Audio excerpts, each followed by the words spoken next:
Hello students, good afternoon. मैंने कल आपको टेस्ट डाली थी पाठ 11वां समय नहीं मिला। इस पाठ की मैंने आपको टेस्ट डाली थी। तो पहले सिर्फ लघु प्रश्न और दीर्घ प्रश्न डाले थे मैंने आपको।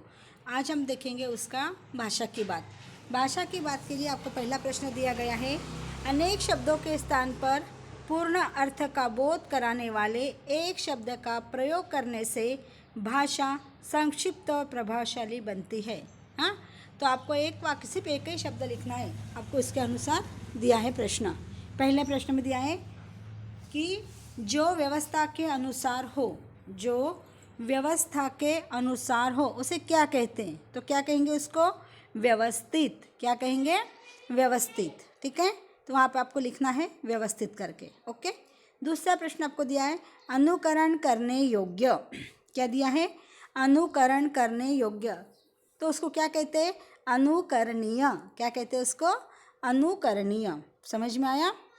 पहले इसमें आप लिखोगे व्यवस्थित, दूसरे इसमें आप लिखोगे अनुकरणीय। ओके। तीसरा प्रश्न दिया आपको समय के अनुसार। समय के अनुसार, इसको एक शब्द में लिखना है, तो समयानुसार। क्या बोलेंगे उसको? समयानुसार। ओके। चौथा दिया आपको राजनीति से संबंधित। राजनीति से संबंधित, इसको क्या कहेंगे? राजनैतिक। क्या कहेंगे इसको? राजनैतिक। समझ में आया?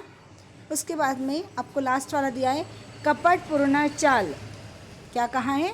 कपटपूर्ण चाल। तो इसको क्या कहते हैं? दावपेच। क्या कहते हैं इसको? दावपेच। समझ में आया?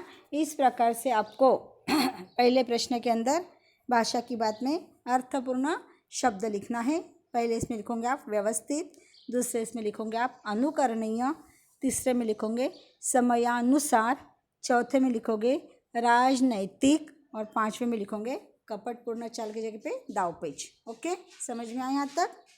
ठीक है। अब आपको दूसरा प्रश्न, दूसरा तो आपको पुरुषवाचक नाम उत्तम, मध्यम और अन्य, ये इसी का ही आपको वर्णन बताया है।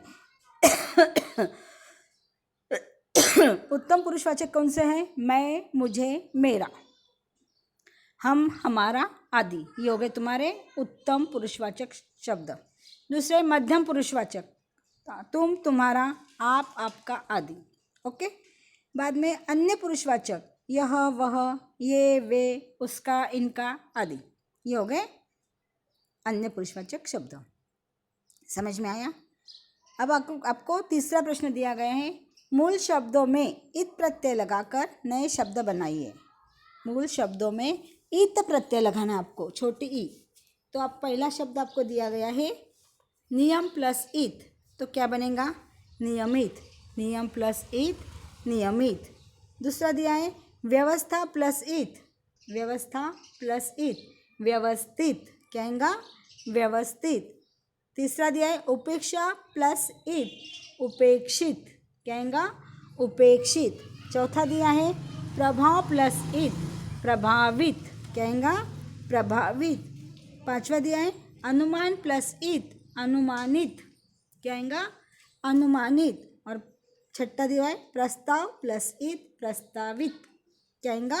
प्रस्ताव प्लस इत, प्रस्तावित। समझ में आया?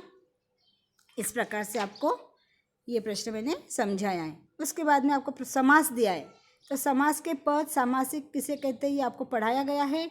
तो हम देखेंगे इसमें से प्रश्न। तो प्रश्न में पहला प्रश्न में आपको दिया है, अब आप भी इन समस्त पदों का विग्रह करके उनके नाम लिखिए। अर्थव्यवस्था। क्या दिया है आपको? पहला अर्थव्यवस्था, तो इसकी आपको विग्रह करना है और समास पहचानना है कि कौन सा समास है उसका करके। अर्थ की व्यवस्था। क्या कहोगे आप? अर्थ की व्यवस्था।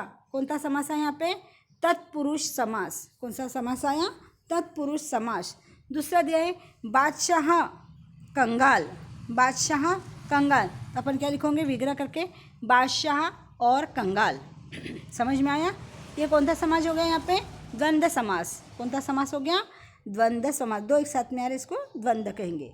तीसरा दिया है आपको राष्ट्रभाषा, सॉरी दूसरा है राष्ट्रभाषा, राष्ट्र की भाषा। राष्ट्र की भाषा कौन सा समास हो गया? तत्पुरुष। तीसरा दिया आपको बादशाह पर कंगाल, तो बादशाह और कंगाल लिखोगे आप, ये हो गया द्वंद्व। चौथा दिया डाकघर, डाक का घर। क्या होगा यहाँ पे? डाक का घर, कौन सा समास है यहाँ पे? तत्पुरुष। ठीक है। बाद में दिया है अस्त व्यस्त, अस्त और व्यस्त द्वंद्व, दो एक साथ में आ रहे तो द्वंद्व। समझ में आ रहा ना? ज्वार भाटा, ज्वार और भाटा ये भी कैसा हो गया? द्वंद्व। ठीक है। बाद में दिया आपको आप बीती, आप यानी स्वयं, मतलब स्वयं पर बीती, स्वयं पर बीती, तो क्या आएगा यहाँ पे? तत्पुरुष। ओके। उसके बाद में दिया आपको परीक्षा भवन, परीक्षा का भवन, कौन सा हो गया फिर यहाँ पर? तत्पुरुष समास। कौन सा हो गया? तत्पुरुष।